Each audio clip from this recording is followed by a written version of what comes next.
আসসালামু আলাইকুম। কেমন আছেন সবাই?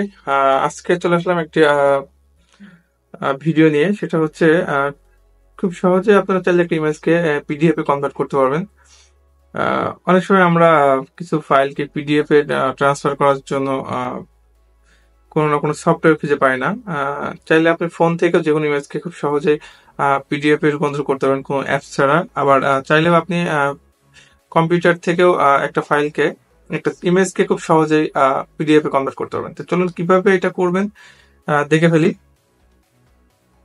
প্রথমে আপনারা যা করবেন, ফোন থেকে ইমেজকে পিডিএফ করার জন্য আপনি একটা ইমেজ রাখছি, জাস্ট ইমেজটা নিলাম। নেওয়ার পরে এখন এটাকে আমরা পিডিএফ করবো। এর জন্য কি করবেন, জাস্ট ট্যাপ করবেন সেন্ড বাটনে যাওয়ার পরে আপনি জাস্ট একটু স্ক্রল করে দেখবেন আপনাদের প্রিন্ট অপশনটা, যে প্রিন্ট অপশনে যাবেন। প্রিন্ট অপশনে যাওয়ার পরে আপনি সেম এরকম একটা পেজ দেখতে পাবেন।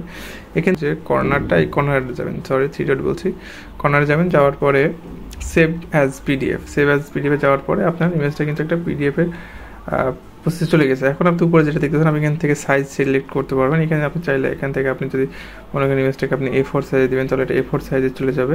আপনি চান এটাকে না, এটা লেটার নেবেন, আপনি এখান থেকে লেটার সিলেক্ট করে দিতে পারবেন।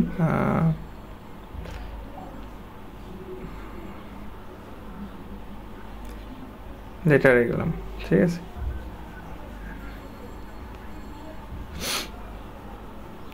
এটা চাইলে আপনি ইন্ডেক্স আকারেও রাখতে পারেন। আমি একটু ফরম্যাটে রাখছি। রাখার পর জাস্ট এখানে যে পিডিএফ বাটন দিতে, এখানে জাস্ট ক্লিক করে দেবেন। দেওয়ার পরে এখান থেকে জাস্ট আপনি ফাইলের নাম দিয়ে দেবেন, দিয়ে সেভ দিয়ে দেবেন। ব্যাস, আপনার পিডিএফ রেডি। তো এই হলো সহজ প্রসেস মোবাইল থেকে। আমরা পিসির প্রসেসটা দেখব। একটা ইমেজ সিলেক্ট করে নেবেন এডিটের জন্য।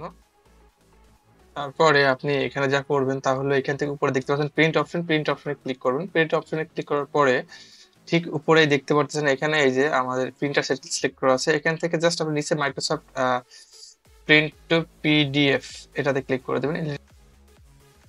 এখান থেকে প্রিন্ট অপশনে ক্লিক করুন। প্রিন্ট জাস্ট নেমটা লিখে সেভ বাটনে ক্লিক করলে আপনাদের নিচে দেখতে পাচ্ছেন পিডিএফ লেখা আছে, ফাইলটি পিডিএফ সিলেক্টেড হবে। সেভ দিয়ে দিলে আপনার কাজ শেষ। তো এইরকম সুন্দর সুন্দর টেক ভিডিও পেতে অবশ্যই আমাদের পেজের পাশে থাকবেন। ফেসবুক থেকে দেখলে অবশ্যই লাইক কমেন্ট শেয়ার করে দিবেন, এবং ইউটিউব থেকে দেখলে অবশ্যই সাবস্ক্রাইব করতে ভুলবেন না। আমরা এই ধরনের নতুন নতুন টেক ভিডিও নিয়ে আবার হাজির হয়ে যাব। ততক্ষণ পর্যন্ত আল্লাহ হাফেজ।